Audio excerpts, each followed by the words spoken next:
परिवार, गांधी परिवार, नेहरू परिवार ने भारतवर्ष के ऊपर सदियों से राज किया है। वो राजा हैं, हम रंक हैं। राजा निर्धारित करेगा कि किसके साथ उसको संबंध बनाना है, किसके साथ उसको दोस्ती निभानी है। रंक नहीं निर्धारित कर सकते।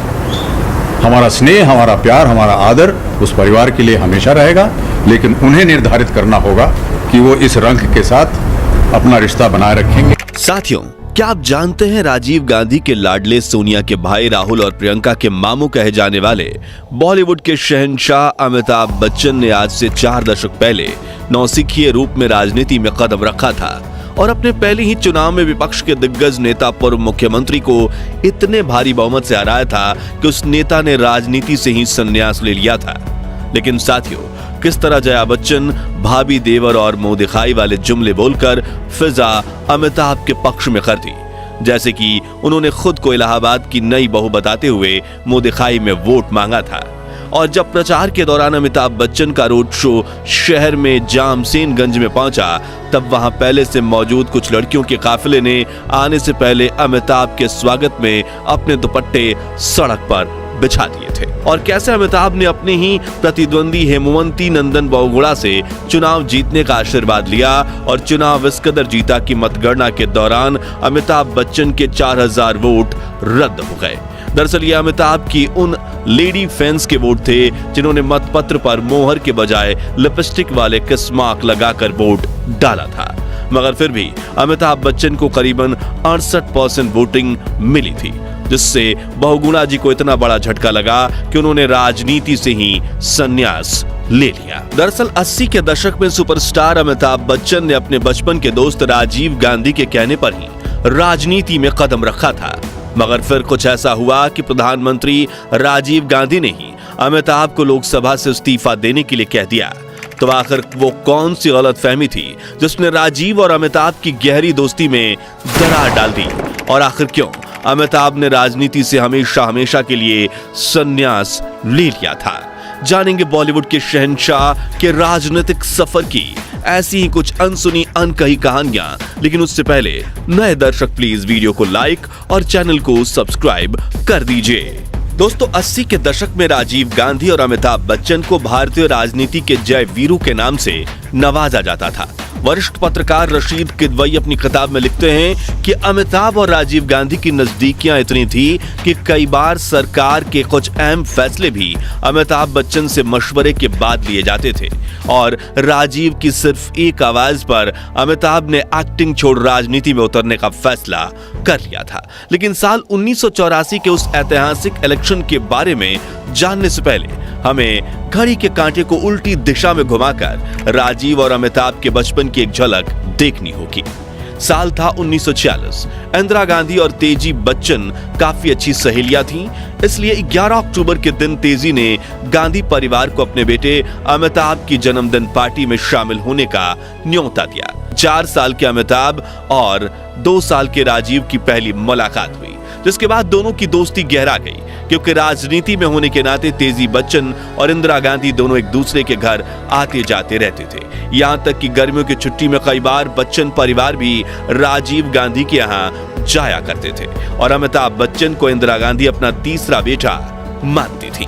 बताया जाता है कि साल 1967 में जब राजीव गांधी की शादी को लेकर कांग्रेस पार्टी में विवाद चल रहे थे, उस वक्त राजीव ने अपनी होने वाली पत्नी सोनिया को भी भारत बुलवा लिया था। लेकिन भारत आकर सोनिया कहां रुकती, इसलिए तेजी बच्चन ने सोनिया के लिए अपने घर के दरवाजे खोल दिए और दोनों परिवार के बीच की दोस्ती और ज्यादा गहरी हो गई।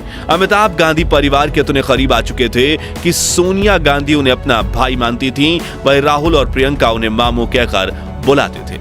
शायद इसलिए इमरजेंसी के दौरान भी अमिताभ बच्चन चुप्पी साधे हुए थे, जिसके लिए उन्हें फैंस का कटाक्ष भी सहना पड़ा था।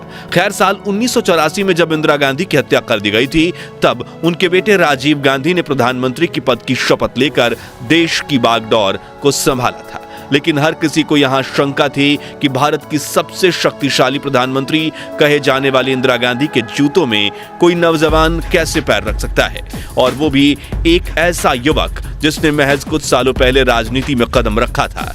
ऐसे में अगला चुनाव राजीव गांधी के लिए काफी अहम था।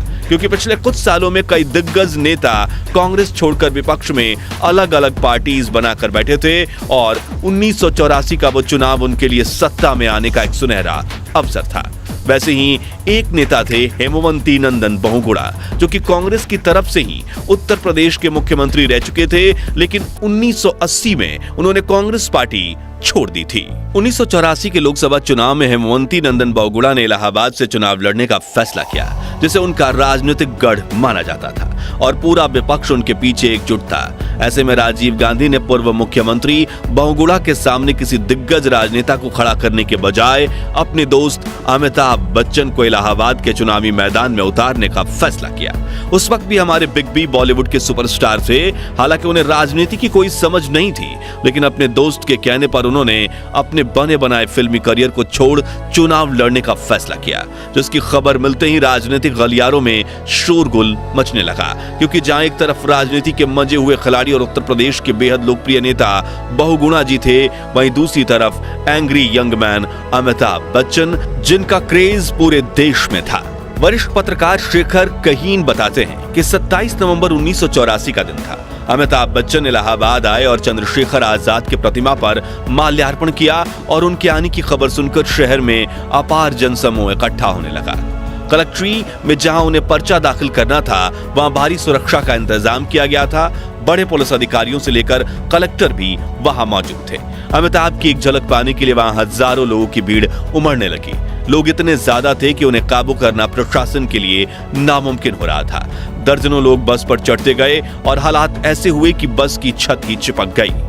आसपास के पेड़ों पर इतने लोग चढ़े कि डालियां टूटकर गिर गईं, जिसके साथ ऊपर चढ़े लोग भी नीचे गिर गए। कलेक्ट्री की मजबूत दीवार को जनसमूह ने धक्के मारकर तोड़ दिया। पर्चा भरने के बाद अमिताभ बच्चन 7 मीटर ऊंचे मंच पर चढ़े और दोनों हाथ ऊपर उठाते हुए बोले, मेरा नाम अमिताभ बच्चन है, और हर तरफ तालियों की गूंज उठी। फिर उन्होंने भाषण दिया। इलाहाबाद के लिए अमिताभ बच्चन की नीयत बहुत साफ थी, लेकिन उन्हें राजनीति का बिल्कुल भी अनुभव नहीं था।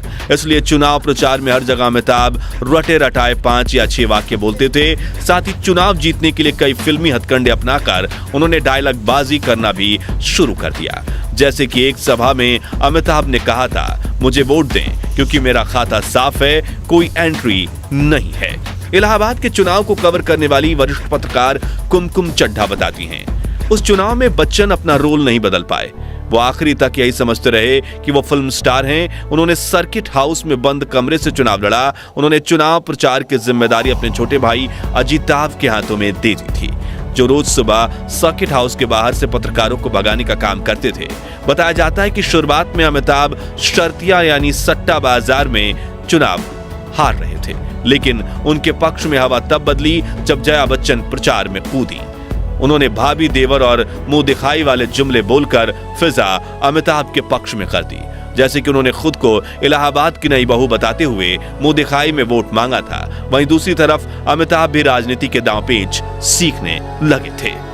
इसी बीच एक दिलचस्प किस्सा तब हुआ था जब प्रचार के दौरान एक दफा हेमवंती नंदन बहुगुणा और अमिताभ बच्चन का काफिला टकरा गया। कार रुकवाकर दोनों अपनी गाड़ियों से बाहर उतरे। अमिताभ बच्चन ने बहुगुणा जी को प्रणाम किया और कहा, मुझे आशीर्वाद दीजिए। बहुगुणा जी ने हाथ उठाया और कहा कि जिस क्षेत्र में हो उसमें तुम्हारी तरक्की हो।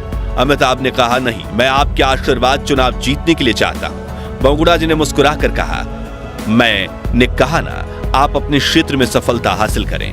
अमिताभ बच्चन मुस्कुराकर बोले, मैं इस समय राजनीति के क्षेत्र में हूं और समझता हूं आपने मुझे इसी क्षेत्र में सफलता के लिए आशीर्वाद दिया है।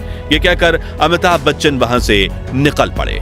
उस वक्त एक और किस्सा पूरे देश में वायरल हुआ था। दरअसल प्रचार के दौरान अमिताभ बच्चन का रोड शो जब शहर के जामसेनगंज में पहुंचा, तब वहां पहले से मौजूद कुछ लड़कियों ने काफिले के आने से पहले अमिताभ के स्वागत में अपने दुपट्टे सड़क पर बिछा दिए थे। लेकिन जब अमिताभ वहां पहुंचे तो उन्होंने सड़क पर दुपट्टे देखकर तुरंत अपनी गाड़ी रुकवाया और रिक्वेस्ट करके सभी दुपट्टे हटवा दिए।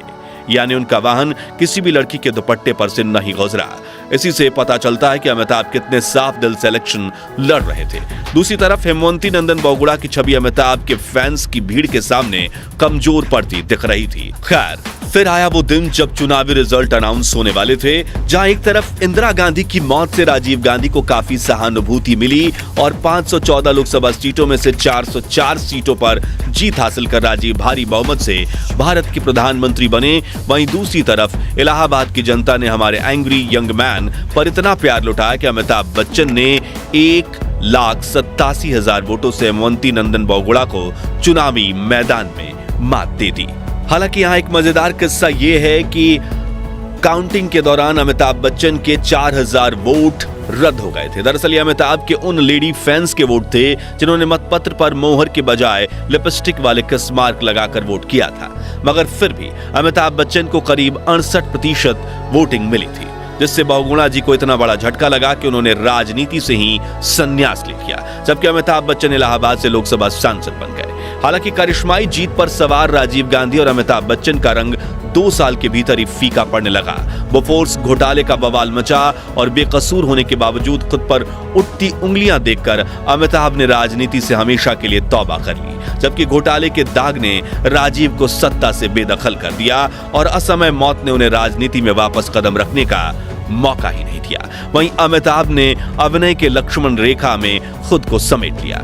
अमिताभ बच्चन के इस्तीफे का ब्यौरा देते हुए राजनीतिक चाणक्य कहे जाने वाले माखनलाल फोतेदार अपनी किताब में लिखते हैं, मुझे वो दिन बहुत अच्छी तरह से याद है। अमिताभ राजीव जी से मिलने आए थे। करीब 2:45 पर उनकी बात शुरू हुई थी। सफेद कुर्ता पजामा पहन अमिताभ काफी अच्छे लग रहे थे। प्रधानमंत्री के घर 7 रेस कोर्ट रोड में जब ये लोग बैठे तो राजीव ने कहा, फोतेदार जी चाहते हैं कि आप इस्तीफा दे दें। मैं स्तब्ध था क्योंकि इस बारे में दोनों से ही मेरी कोई बात नहीं हुई थी, लेकिन ऐसे में अमिताभ ने जवाब दिया कि अगर वो चाहते हैं तो मैं इस्तीफा दे दूंगा, और उसी वक्त अमिताभ जी ने इस्तीफा लिखकर स्पीकर को भिजवा दिया। इस तरह इस घोटाले ने अमिताभ और राजीव की बचपन की दोस्ती में दरार डाल दी। हालांकि यहाँ गौर करने वाली ये बात भी है कि अमिताभ और राजीव दोनों में इसमें कोई इस घोटाले में आरोपी नहीं था। जी हाँ, जहाँ स्कैम को लेकर चल रहे कोर्ट केस में स्वीडिश पुलिस चीफ की गवाही के बाद अमिताभ को क्लीन चिट मिल गई थी, वहीं घोटाले का कोई भी सबूत कार्रवाई राजीव की तरफ नहीं ले गया, क्योंकि राजीव खुद इस घोटाले से अनजान थे। लेकिन अमिताभ और राजीव की दोस्ती पहले जैसी हो पाती, उसके पहले ही राजीव ने इस दुनिया को अलविदा कह दिया। अब तक सोनिया भी अमिताभ को राखी बांधना छोड़ चुकी थी, और हालांकि जब बच्चन परिवार के घर की आर्थिक तंगी ने दस्तक दी, तब समाजवादी पार्टी के नेता अमर सिंह ने उनकी मदद के लिए जया बच्चन समाजवादी पार्टी के साथ जुड़ गईं, जहां उन्हें राज्यसभा सांसद बनाया गया। आपको बता दें कि वहीं दूसरी तरफ कांग्रेस की कमान सोनिया गांधी ने संभाली थी। ये वही दौर था जब बच्चन और गांधी परिवार के रिश्तों में आई खटास की चर्चा हर तरफ होने लगी थी। अपने रिश्ते को लेकर हमेशा खामोश रहने वाले दोनों परिवार ने बिना नाम लिए एक दूसरे को ताना देना शुरू किया। का एक्सपीरियंस है, ये मैं देख चुकी हूँ। जब अमिताभ जी और हमारा परिवार बहुत तकलीफ में थे, बहुत भारी संख्या से जीतने के बावजूद किसी ने हमारा साथ नहीं दिया। गांधी परिवार 40 साल से राजनीति में है। भारत के लोग जानते हैं कौन किसको धोखा देता है, किसने कौन काम करता है, कौन धोखा देता है। हमें बोलने की जरूरत नहीं। इस दौरान सियासी मैदान में अमिताभ ने अपनी बीवी को सपोर्ट तो किया, लेकिन खुद कभी राजनीति की तरफ मुड़कर देखा तक नहीं। मगर बातों बातों में एक बार उन्होंने गांधी परिवार को लेकर अपने मन की भावनाओं को प्रकट जरूर किया था। इस परिवार, गांधी परिवार, नेहरू परिवार ने भारतवर्ष के ऊपर सदियों से राज किया है। वो राजा हैं, हम रंक हैं।